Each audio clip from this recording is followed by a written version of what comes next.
দেশপ্রেমিক বাংলাদেশি দেশে বিদেশে যে যেখানে আছেন, আসসালামু আলাইকুম। ৭৫-এ হাসিনা ও রেহানাকে বাঁচতে দেওয়াতে বাংলাদেশ ৪৯ বছর ভুগেছে। একইভাবে ৫ই আগস্ট হাসিনাকে পালাতে দিয়ে ও চুপ্পুকে রাষ্ট্রপতির পদে রেখে এবং আসিফ নজরুলকে ছাত্র নেতাদের ধোঁকা দিয়ে চুপ্পুর ও সংবিধানের অধীনে শপথ নেয়াতে বাংলাদেশের আজকের এই করুণ অবস্থা ও বর্তমান ভোগান্তি। তাই বাংলাদেশ তথা বাংলাদেশিদের হাসিনা ও ভারতের প্রেতাত্মার হাতে আর ক্ষতি হতে দেওয়া যাবে না। চুপ্পুকে দ্রুত সরাতেই হবে এবং আজ হোক ও কাল হোক চুপ্পুকে যেতেই হবে। একই সাথে হাসিনার প্রেতাত্মা শক্তি আসিফ নজরুলকেও যেতে হবে। ভারত তার দাসী স্বৈরাচারী শেখ হাসিনা এবং তার স্বপ্ন বাংলাদেশকে হারিয়ে কুকুর পাগল হয়ে গেছে। গ্লোবাল রিস্ক রিপোর্টে ভারতকে ১ নাম্বার প্রপাগান্ডা বা মিথ্যা সংবাদ প্রচারের দেশ বলা হয়েছে।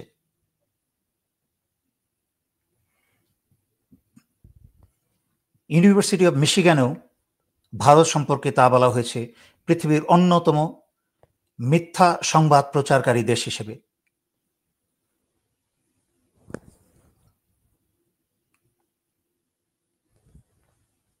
নিউ ইয়র্ক টাইম বলেছে ভারতের জনগণ ফেক নিউজ ক্রাইসিসে ভুগছে এবং তারা মানসিক রোগীতে পরিণত হয়েছে, মানবিকভাবে তারা বিকারগ্রস্ত।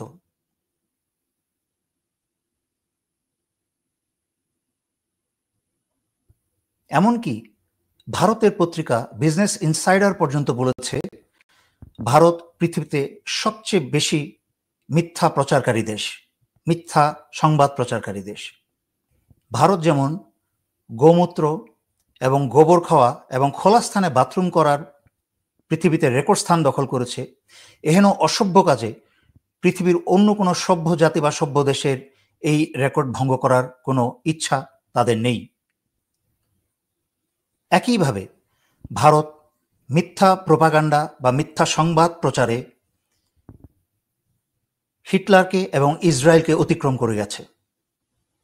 তবে প্রোপাগান্ডার বা মিথ্যা সংবাদ প্রচারের সবচেয়ে ভয়ঙ্কর বিষয় হচ্ছে তারা নিজেরা, তাদের নিজের জনগণেরা মিথ্যার সাগরে ডুবে যায়।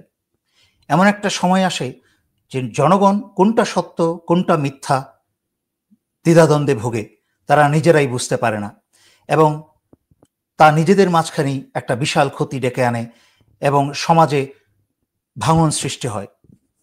আগামী এপ্রিল ২০২৫-এ ভারতের নির্বাচন, সেই নির্বাচনকে কেন্দ্র করে এই গণহত্যাকারী এবং জঙ্গি মোদি এবং তার দল বিজেপি এই মিথ্যা প্রচারণায় মেতেছে, কারণ তারা এই মিথ্যা প্রচারের মাধ্যমে জনগণকে অন্ধ করে দিয়ে ভোট পেতে চাচ্ছে।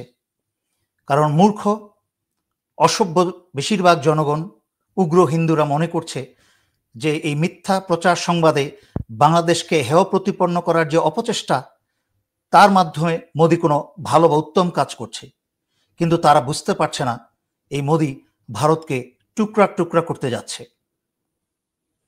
ভারতের সামনে মহাবিপদ, সর্বশেষ সম্বল তাদের দুঃস্বপ্ন বাংলাদেশকে হারিয়েছে।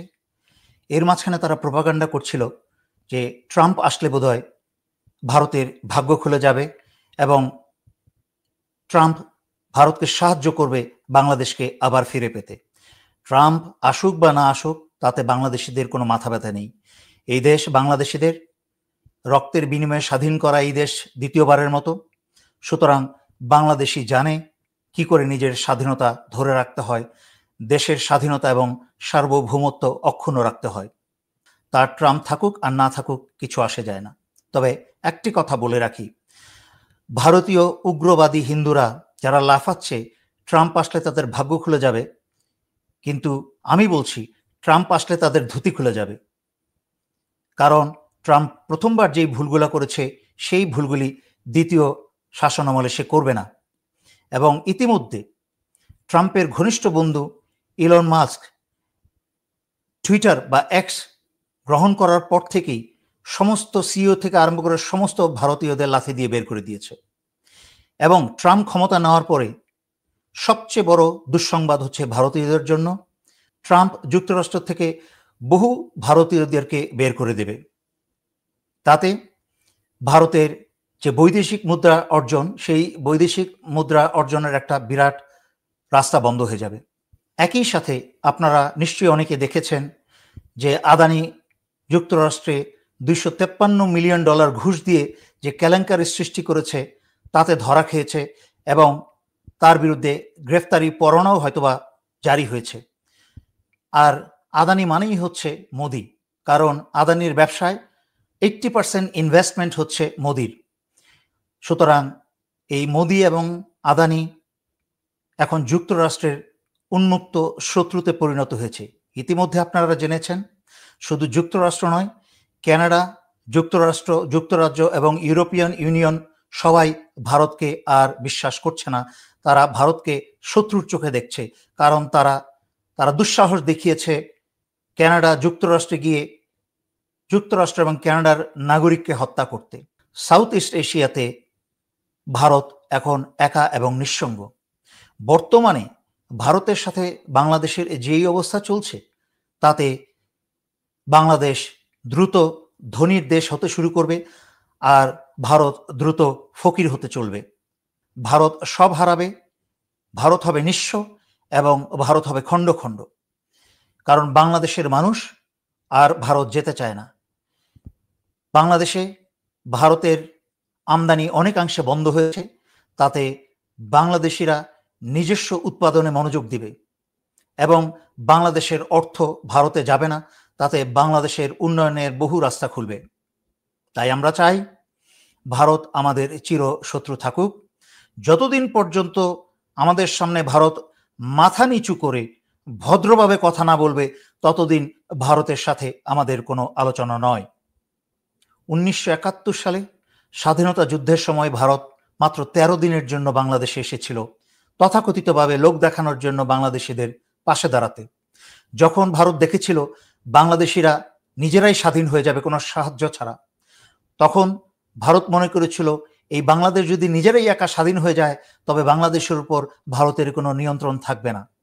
তাই মাত্র 13 দিনের জন্য লোক দেখানো সহযোগিতা করতে এসে ভারত বাংলাদেশে মুক্তিযুদ্ধের চেতনার এই ঔষধ আবিষ্কার করে এবং গত এতটা বছর ধরে স্বাধীনতার পর থেকে আমাদের মুক্তিযোদ্ধার চেতনা দিয়ে নিয়ন্ত্রণ করেছে।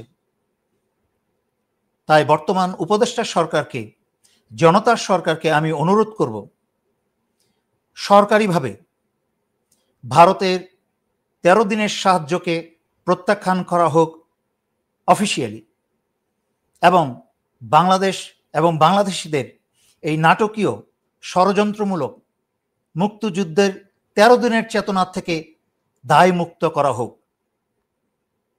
এবং ভারতের কাছ থেকে আর কোনোদিন মুক্তিযুদ্ধের তথাকথিত সাহায্যের নামে বাংলাদেশের লুটের গল্প এই বাংলাদেশের আর শুনতে চায় না। উপদেষ্টা সরকারকে আমি এও অনুরোধ করব যে আপনারা দ্রুত বাংলাদেশ থেকে যত ভারতীয় জনগণ চাকরি করছে বাংলাদেশে এবং টাকা ভারতে পাচার করছে তাদেরকে বাংলাদেশ থেকে চাকরিচ্যুত করুন এবং বিতাড়িত করুন। তা শুরু করুন গ্রামীণ ফোন থেকে, গ্রামীণ ব্যাংক থেকে, এবং তার প্রয়োগ করুন সমগ্র বাংলাদেশে। দেশ স্বাধীন হয়েছে, কিন্তু বাংলাদেশের ঘরে ঘরে এখনো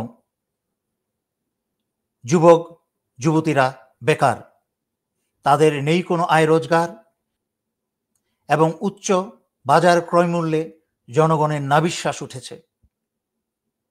এই মুহূর্তে যত বড় বড় সংস্কারের কথাই বলুন না কেন, মানুষের পেটের খাবারের যদি নিশ্চয়তা প্রদান না করেন তাহলে কোনো সংস্কারই ফলপ্রসূ হবে না।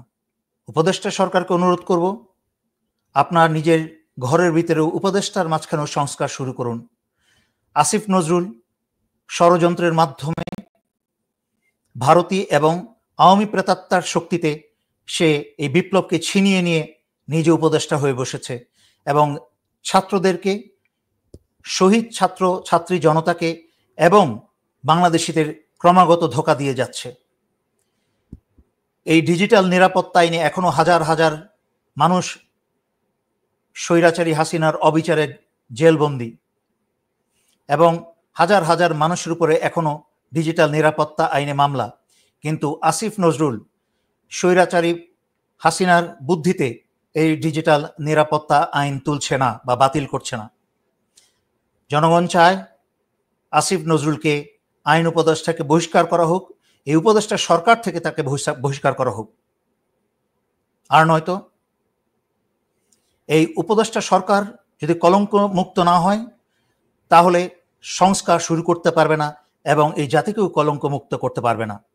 বিএনপিকে আমি অনুরোধ করব, আপনারা নিজেদের পরিপক্কতার এবং জ্ঞানের ও দেশপ্রেমের পরিচয় দিন। ধৈর্য ধরে একতার মাধ্যমে এই উপদেষ্টা সরকারকে সাহায্য করুন। বাংলাদেশ একটি ভয়ঙ্কর সময় পার করছে ভারতের ষড়যন্ত্রের বিরুদ্ধে। সর্বশেষে পাগলা কুকুর ভারতের কথায় যারা ভয় পাচ্ছেন যে ফেনী বাংলাদেশের চিকেন নেক, সেটা নিয়ে ভয় পাবার কোনো কারণ নেই। যারা করতে পারে তারা হুমকি ধামকি দেয় না, তারা করে দেখায়। আপনাদেরকে বুঝতে হবে সমগ্র ত্রিপুরাটাই বাংলাদেশের পেটের ভিতরে, সুতরাং ফেনীকে চিকেন নেক নাম দিয়ে লাভ নেই। বাংলাদেশ চাইলে একদিনের মাঝখানে সমগ্র ত্রিপুরা ভারত থেকে বিচ্ছিন্ন করে বাংলাদেশের অংশ করে নিতে পারে। কিন্তু আগেও বলেছি, এদের মানুষকে সভ্য এবং মানুষ না করে আমাদের দেশের নেওয়াটা উচিত নয়।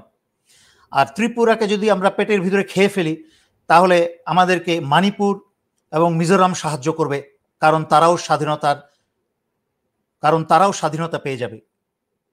আর ওইদিকে চীন এসে শিলিগুড়ির যেই চিকেন নেক, নেপাল এবং বাংলাদেশের মাঝখানে 13 থেকে 17 কিলোমিটার যেই জায়গা, সেটাকে কেটে দিয়ে সম্পূর্ণ শুধু 7 সিস্টার নয়, সিকিম সহকারে 7 সিস্টার ও 1 ব্রাদারকে আলাদা করে ফেলা হবে।